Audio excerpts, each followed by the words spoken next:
किशोरी लाल एक गांव में अपनी पत्नी और अपनी एक बेटी के साथ रहा करता था। वो बहुत ही गरीब था, परंतु दिल से बहुत धनवान। किशोरी लाल लकड़ियां काटकर और उन्हें बेचकर अपना जीवन चलाया करता था। एक दिन किशोरी लाल लकड़ियां काट रहा था, तभी उसे अचानक से महसूस हुआ कि वो पेड़ गीला है। अरे ये क्या, मुझे तो सूखे पेड़ काटने चाहिए। और तभी किशोरी लाल दूसरा पेड़ काटने लगा। किशोरी लाल पेड़ काटते काटते थक गया तो बैठ गया। तभी उसे सामने से एक बुढ़िया आती हुई दिखाई दी। वो बुढ़िया किशोरी लाल के पास आकर बोली, अरे बेटा, मुझे बहुत प्यास लगी है, क्या तुम्हारे पास पानी है?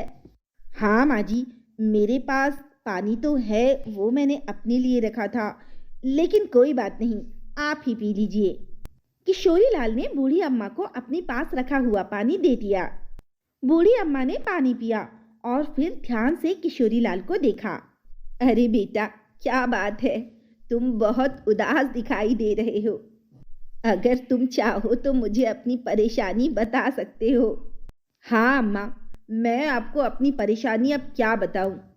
मैं बहुत गरीब हूँ, बड़ी मुश्किल से अपने घर का खर्चा चला पाता हूँ और मेरी आमदनी का इसके अलावा और कोई जरिया नहीं है।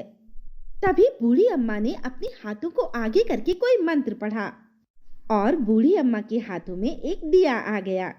बेटा, आज दिवाली है, तो तू ये दिया अपने साथ अपने घर ले जा।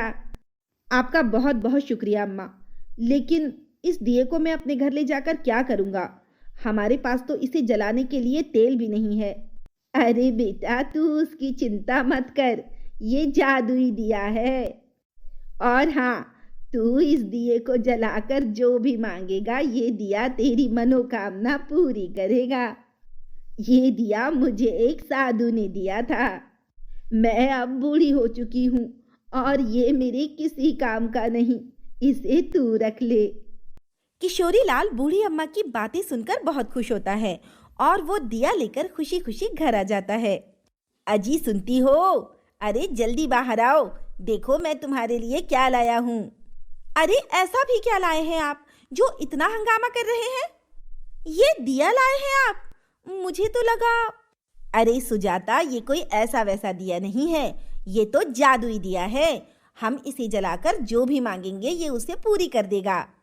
अच्छा, मुझे तो ऐसा नहीं लगता, आप भी ना। अरे सुजाता, मेरी बात का भरोसा करो।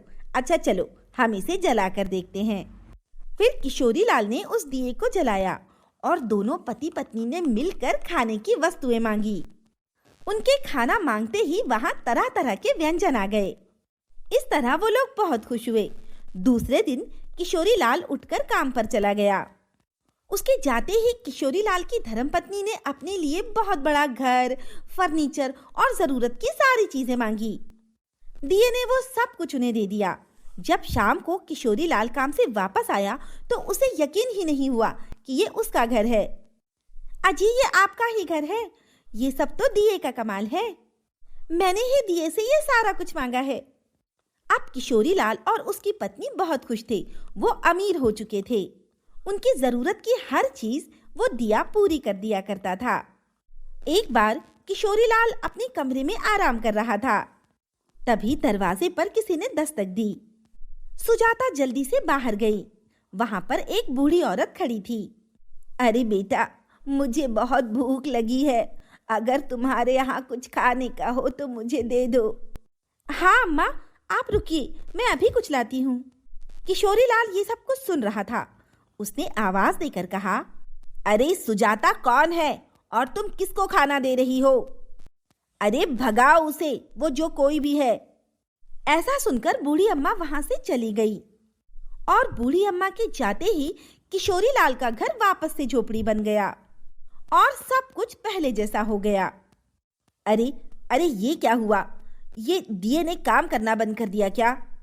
किशोरी लाल दौड़कर दिए के पास पहुंचा। दिया वहां से गायब हो चुका था।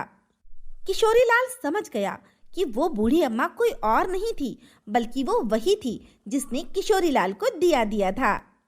किशोरी लाल ने बूढ़ी अम्मा को ढूंढने की बहुत कोशिश की, लेकिन अब देर हो चुकी थी और किशोरी लाल को वो बूढ़ी अम्मा फिर कभी नहीं मिली।